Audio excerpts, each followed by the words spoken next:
This is a barn owl that we had come into Tiggy's a couple of days ago. He was covered in a sticky substance which we think must have been molasses.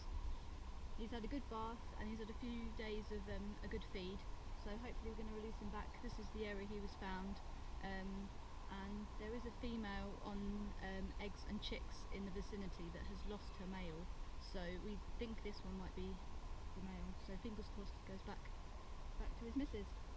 Right, I'm going to go.